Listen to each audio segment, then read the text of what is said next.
Hey, welcome to Whipping Up Success with Dolly, where we learn, collaborate, and connect with other small business owners to help you and yours. I am your host, Dolly Town, with a la carte business advisors, where food meets bookkeeping. I own a virtual bookkeeping business where I help food businesses get their time back, regain control, and have financial security. Now, if you find my show interesting and engaging, please like, subscribe, and click on that little bell to be notified when we post new shows. Without further ado, let the show begin. Welcome to Whipping Up Success with Dolly, the secret ingredients of profit growth. I'm your host, Dolly Town. Today, we have Kenny Harper with Growth Amplifiers. He is a certified business coach, marketing advisor, and a mental fitness coach. So a little bit of a backstory of how I met Kenny. Now, I didn't know Kenny off the bat. I first received a LinkedIn message from his colleague, Manny, where he invited me to be on Kenny's podcast. I was intrigued, so I went ahead and scheduled some time to chat with Kenny.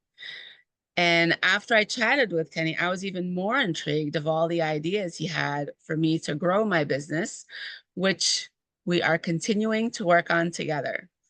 So that's a little bit of a hush hush right now, but we'll make that public when it's that time, shortly this year. So Kenny is really opening my eyes to other avenues, and I'm happy to have him here today to tell you all just a glimpse of what he does and how he can help. So with that, I would like to formally introduce you all to Kenny Harper with Growth Amplifiers. Hey, Kenny, how are you? I'm doing amazing. Thank you so much, Dolly, for the wonderful introduction and the opportunity to share with other people out there who may have a unique passion and they want to amplify that passion to the world so they can have that more impact. That's great. So please tell us a little bit about yourself and Growth Amplifiers, how that all happened. So, my first introduction into entrepreneurship was actually recording musicians. I was playing Mm, in a band myself, out there using my creative outlet, and started to realize that I wanted to help produce people. There's people that have talent.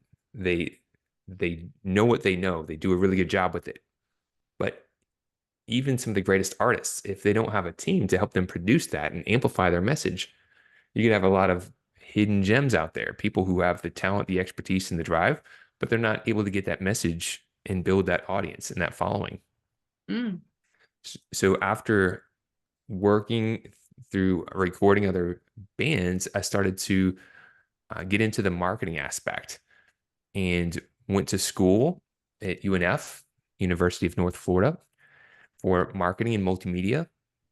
And when I graduated, I started working for different advertising agencies, working in different departments, being contracted as a freelancer. okay. And I loved working on these larger than life campaigns. We worked on campaigns for Barbie, for Oh, Coke, for Winn-Dixie, some really cool, amazing wow. campaigns. However, I've come to realize something about myself. While the big campaigns are great, Mm-hmm. I really love connecting with people Oh, and really having that face to face. mm-hmm. And so I came to appreciate doing more small business, people who are working with entrepreneurs directly and taking what I've learned in my experience and then helping them apply what I know that works. And there's a challenge, and this is one of the mistakes to potentially avoid, is a lot of people will look at the big brands or at an influencer or other people and what they're doing for their marketing and think I'll Mm-hmm. follow suit. But it's there's my thumb. But that's not going to work for everyone. What works for a large brand Mm-hmm. isn't always going to work for the small business. For Right. example, Coca-Cola can afford to spend millions of dollars on branding alone. They've Mm, got name recognition. right. They can put out a commercial that's just putting joy and fun. If a small business is using their marketing dollars, they need to make sure that they're getting return on investment and they're getting their message directly to their ideal customers.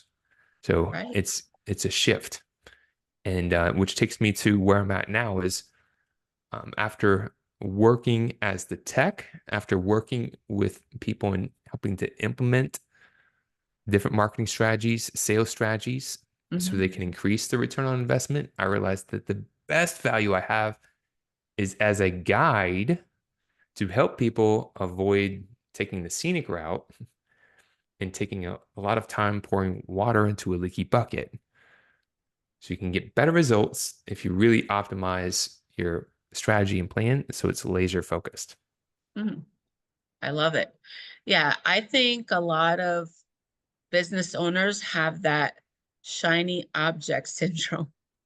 They're like, ooh, well, I can do this, well, I can do that. And then they have all these things that they purchase, like, well, I don't have the time to do any of it now because they're getting busier and busier. And but yeah, so being laser focused and narrowed into one marketing plan is, I think that is like ideal for any business. Yeah. All right, awesome. So I have a few questions for you. Um, Sure. so in particular, like, why did you pick this trade? I think it became a calling. So even as a kid, before I started recording bands, I was artistic. I was playing, I got into bands, playing music as a teenager, and I've Hmm. always had that creative background and like to help create things. And as became a student, reading a lot of books, going through a lot of different programs, I started to see patterns.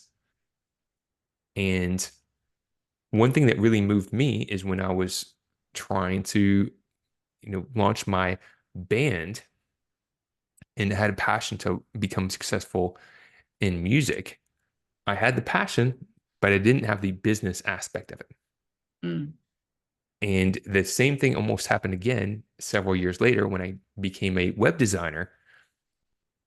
That's my first when I jumped ship from the advertising agencies that I created a web design business, started Hmm. off as a freelancer. And again, the same thing almost happened. I had a passion, but I didn't have the business aspect of it. I didn't understand what I didn't know. Mm. And I see that all the time. There's entrepreneurs that have a really good passion. They know what they want to achieve. They're passionate about it, but they're missing a few ingredients. Mm. Yep. And without getting that clarity, then they can have challenges to bake the recipe that they really are trying to bake. Sometimes those missing ingredients, people don't know what they don't know. They just didn't have awareness. Or sometimes they know what they need to do, but they have blocks.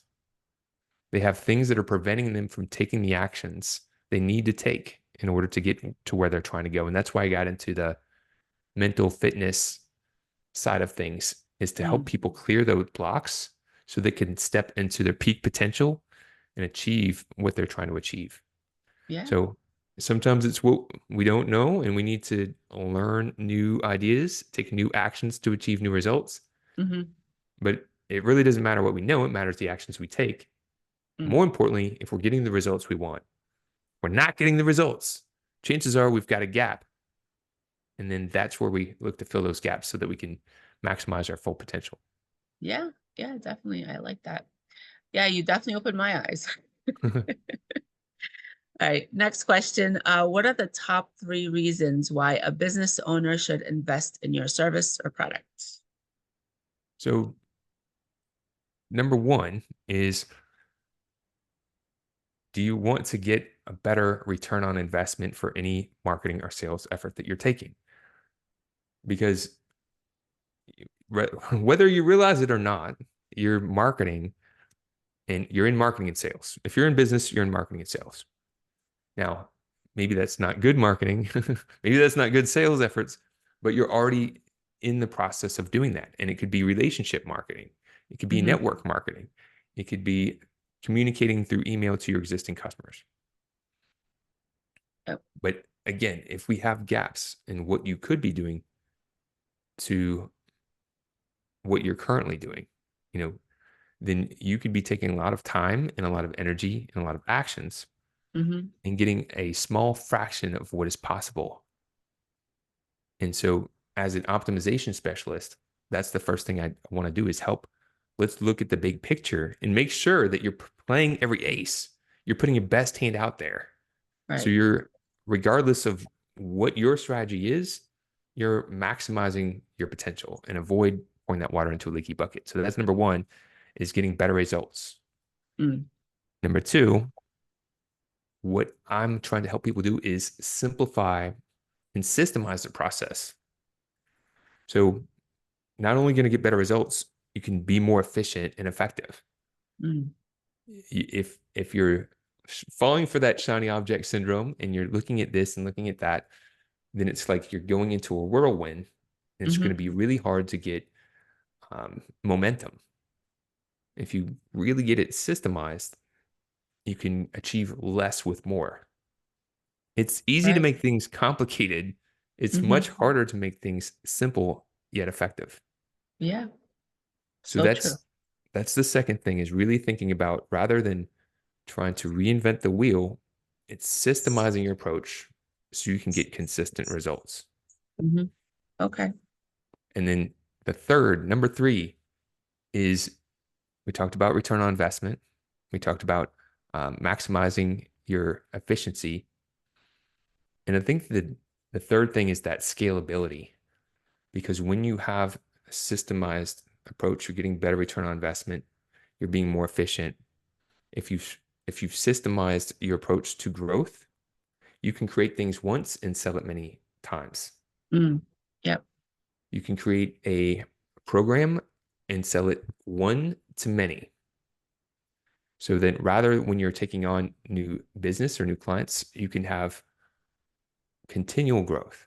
Now, if you're in the hospitality, if you're in restaurants or you provide a service like that, you can cultivate raving fans and help your customers become your advocates and your promoters. So Mm. some people provide, the service and they have happy customers, and then some people provide raving fans, and Yep. they empower their customers and fans to become their number one promoters, and it takes off like a rocket. You look at some of the big brands like Dunkin' Donuts or Red Bull, they've created a culture around their product, and Yep. now they've got completely different universe, bringing more value to their brands Right. and really more happy customer base as well. Yeah. Yeah. Definitely. Yep. Awesome. So not everyone of our ideas succeeds. Have you had any idea that has failed? And if yes, what did you do to pick yourself back up? Yes, that's a good question. It is the nature of the beast. And that's another one of the things I really love about the practice in mental fitness is, if you look at the most successful people in business, they've probably failed more times than people who aren't as successful. And the thing is to get back up quicker, Hmm. to shift your perspective on how you look at failure. And I've had my uh, fair share of failures. I'm continually learning what is working and what's not working. Yep. And I'll share one in just a moment and share how I've adapted it and how I suggest it, um, working around that. But when you look at failure and can look at it as feedback, this is feedback telling me what's not working. And then you can adapt to that feedback. You can start taking an alternate route. And again, that new route may also run you into another block. But eventually, with consistent persistence, you can get and achieve your goal. But the key is having that mental fitness practice, being able to encourage yourself and remind yourself that even though if you're not achieving your goal, you're getting feedback and you're gaining wisdom and knowledge, and that discipline to continue is going to help you Mm. get to where you want to go. If you have a big, huge tree and you're trying to chop it down, if you keep on chopping at it, Yep. eventually that thing's going to fall over. Yeah. Yeah. So, Definitely. Yep. so one You just got failure to keep I'll at it. So one failure I'll share that has changed how I showed up Yeah. is when I got into being an entrepreneur. When I first started out, I had no sales skills. Um, Sales skills. We're all in sales. We all sell each other our ideas and our preferences and our beliefs every day. So Yep. we're all in sales all the time. But I didn't know how to sell my services. I had worked for other companies and provided a service. And so when I got out into the real world, I realized, ah, crud, I need to figure out how to present things in such a way where people may want to buy them. Right. And so I took some sales training. And unfortunately, there is good sales training out there. That's not the unfortunate part, but there's also sales training that, in my opinion, is outdated. Mm. And some of that sales training is going to be more like the more pushy. It's going to be more manipulative. It's going to try Mm. to influence someone into taking an action and maybe persuading them to do something that they're like, oh, I didn't really want to do that, but I did it because I felt persuaded to do it. And so that was a failure that I learned from because I started going through the sales class and learning this material and trying it out. And to me, I was like, Mhm. I don't like how it feels. It it was rubbing some people the wrong way. And although I was making sales, it was not the approach to sales that I felt I wanted to move forward with. So I continued to learn and study. And I invested in learning how to do that. And then I was like, that sucked. Um, but then I learned a different approach. And this is Yep. what I'm an advocate for now is it's authentically connecting with people. Mm. It's really connecting with people, getting to know people, getting to understand what makes them tick, what they're what they're aiming to achieve, what their passion is, and then what are some of the things that are holding them back. And when you can understand where someone wants to go and what is holding them back from getting there, all you need to do is just connect the dots and say, Mm. if you can, I know where you're trying to go. I've got a path that can help you resolve these issues Hmm. and can help you achieve what's important for you. And so it's assessing where they're currently at, and then and you do so authentically. You're not looking to push your product on anyone. You're simply just sharing, hey, I can really help you. Right. I can Right. really Yeah. help get you from where you're at to where you want to go and Yep. enroll them, help them see that. And that not only helps them know that you have a solution, but when you can help someone believe something in their self that they couldn't without your guidance and inspiration, Hmm. Hmm. that's transformation. Yeah. Yeah. Definitely. Yeah. I know that they say that like business is not personal, but I don't know. The more I've been in business for 5 years, but I feel like it is like, you have to learn about the person. It's a relationship. Like you're not just gonna be like, all right, give me your money and then I'm just gonna do the work and that's it. You have like, a good like back and forth relationship with them. And then they'll trust you and they'll probably refer you to other people too, if they like you. And in the like hospitality space, now it's a little different, right? You're not going to be like, this is why you need to buy the features and benefits of my my food, Yeah. but the experience and how you're connecting and authentically connecting. Think of Hmm. a time you went to a restaurant and the server's like, yeah, what would you like? Mer, mer, mer, mer, mer. Right. Here's your stuff. Here's your bill.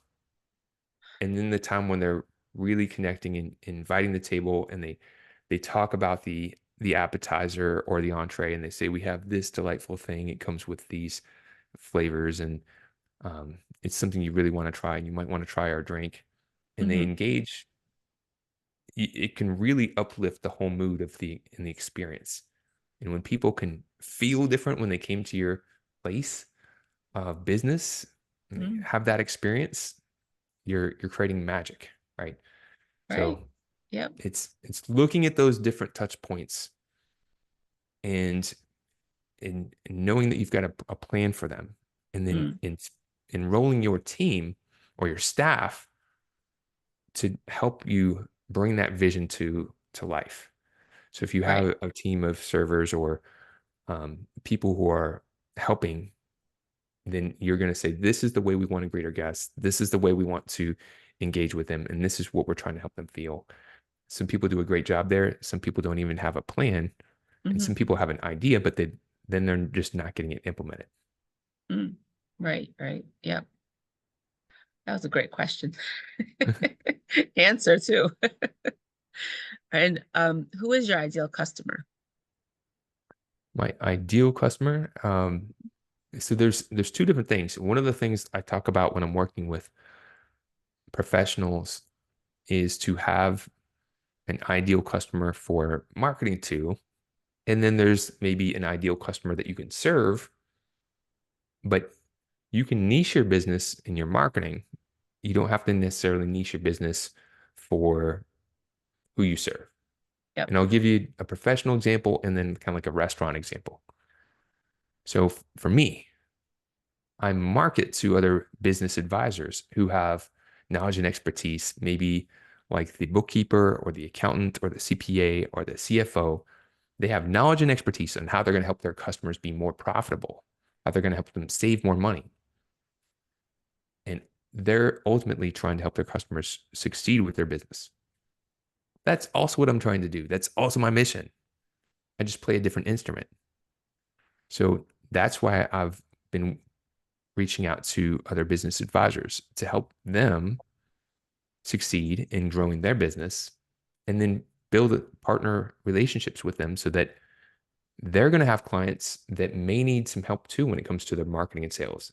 They're Mm, trying to market and grow their business. And sometimes they're going to have those gaps. So, my service, value journey optimization, how to optimize marketing and sales, is more universal. That process of being able to look at the different touch points and optimize them goes into almost any type of business that has mm, customers, that has a product, that has a service. It goes through a process of looking at things and making those small little individual changes so you can have a big outcome. So yep. again, can service a lot of different types of businesses, but the one that I market to that's more of an ideal is that business advisor because building relationship with them opens up the opportunity to collaborate on other joint ventures and things of that nature. Yep. Now, in the hospitality space, you can see this with larger brands. McDonald's jumps to mind as a quick example. Obviously, their food can go, anyone can eat it, but they're going to have an audience that's going to eat their type of food.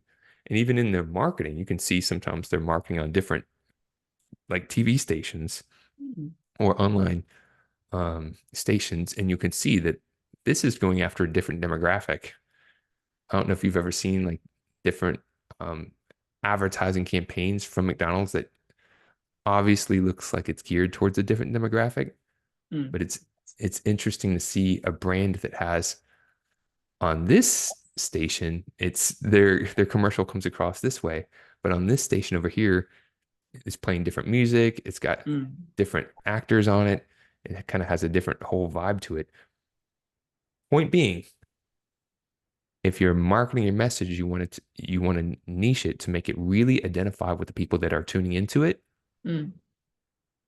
and that makes your marketing more efficient. But you don't Yep. have to niche your whole business to that one person, although you could. Mm. True. That is very true. All right. And now a fun question. What is your dream vacation? Okay, so dream vacation. So I've been on a trip. My favorite trip that I've ever taken was after I graduated college. I went backpacking and Wow.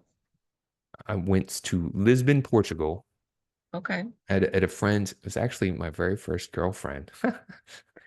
We stayed in contact. She was from Bolivia, and we stayed in contact for after we broke up through the years and just kind of like kept in contact. And Mm-hmm. she was studying abroad. She was studying taking classes in Lisbon. And then she was like, "It's so great over here, Kenny. You got to come check it out. You got to come visit it." I'm like, "Yeah, I don't know. It seems like it's going to be hard to do." Yeah, right. B- But she's like, "The food's so great. The people are so great. The culture, you should do it." I'm like, Hmm. I got school. I'm gonna get a job." She's like, "You're graduating, aren't you?" I said, Yeah. She's like, "Well, why not? Now is the time to do it." I'm like, "You know what? Yeah. You might have a point there." So went over there, and for 3 weeks, it was her and her cousin, and we went from Lisbon to Spain. Happened to check out the running of the bulls by chance. We didn't even Wow. know what we're going to. It was like Oh my this God. festival. We're like, That's there's awesome. a lot of everyone here is dressed in white and they all have red handkerchiefs. I think we missed the memo. And then we found out, okay, we should have booked a hotel because there was no hotels available and the train wouldn't let you leave after a certain time. So we had to sleep outside in the streets. That was Oh fun. my God. You're roughing it, huh? Roughing it. Oh my gosh. Then we went down to Nice in France, Okay. then to Italy. We got to see Rome, and then up to, to Frankfurt, Germany, to Amsterdam, Hmm. and then the last destination was Paris, and made a poor choice that night too. We're like, you know what? Let's let's just stay out through the night. That makes sense. It doesn't. Next day we're like, why did I do that? I think I'm getting Oh sick my now. God. And then fun story. On the way back, I was leaving Paris, going to Lisbon, and had a night train. I was so excited about it because I paid cheap, and I'm like, I'm just gonna have a seat. I'll make do. I spent a lot of money here. Yeah. I get on the train, and they've got an extra seat in my cart, and I'm like, cool, upgrade. I didn't even have to pay for that until about 1 o'clock in the morning. The guards come around checking everyone's ticket, and they're like, there's they're talking in French. I have no idea what they're saying, but there's a lady on the cart that also speaks some French and some English, and she's telling me, they're saying you have to get off the train. I'm like, Yeah. what? Oh my God. They kicked me and like uh, five other people off the train in the middle of some Spanish town at What? 1 o'clock in the morning. This train station was closed. We're like, my flight's supposed to be leaving back to the US in the morning. Oh my God. That was interesting. But What happened? Why did they kick you out? they said it was they made a mistake, but why they kicked us out, we don't know. I don't know. I was My like, I could God, get out of the bed, I could sit in that the is seat. They're like, crazy. no. I, and then they're like, well, if you want, like, try to get it. They did send a bus. They did send a bus after like 2 or 3 hours. A bus showed up and drove us to our final destination. But we were all like, and they're like, if you want to get a refund, you can talk to customer service. But then customer service spoke Portuguese. So you're like, crap. Uh, so Wow. that was a favorite trip. And before my kids get too old, they're 9 and 12 now, before they become adults that wouldn't want to travel with me, I would like to take them to Europe and go on a small Europe trip, Hmm. show them a few places. So that is the dream trip. It'll probably be Nice. way more chill than the one I went on in college, after college, but it would still be a great adventure to Yeah, yeah, definitely. Oh my goodness, the crazy times you had. have. Well, that's awesome. It was your favorite trip, so that's cool. Um, this is the end of the interview, but I want to ask you if you want to add anything to, for the audience to hear. Sure. If you are looking for some complimentary resources to amplify your business, I give out some of the best tools and resources that I've got. You can go to growthamplifiers.com/amplify, That's growthamplifiers.com/amplify. And you can opt in. There's a guide, there's a training, there's a checklist, there's things you could do that will help you get a better return on investment from the things you're already doing. I give this information out, some of the best information that I've got, resources, because I want to help people amplify their business. Mm. And then when people are looking for some help with, maybe I could use a little bit of help with implementing that, then feel free to reach out. And if you're looking for help, we can have that conversation. And if you got it, then you got it. Mm-hmm. But do yourself a solid and make sure that you are exploring those gaps. We all have blind spots. Mm-hmm. And our blind spots and our bottlenecks prevent us from achieving our peak potential. So don't let those blind spots hold you back. Get clarity and then take new actions to achieve new results. Take actions to amplify. Nice. I love it. All right. And if there's anyone that wants to reach out to you, how would they do that? So the website growthamplifiers.com/amplify will put you into our list and Okay. you can connect with me there. You can also find me really easily on LinkedIn. Kenny Harper. It's Kenny, KennyHarper. Kenny Harper, and you'll find my smiley little face and you can connect with me. I'm glad to connect with other people. We put on events from time to time, virtual events, and we're ultimately just looking to do our best job using our unique gifts to help people amplify their true passion and serve their higher purpose. Nice. Well, thank you so much for your time, your expertise, and thank you all for tuning in to the show. And we'll see you next time. Awesome.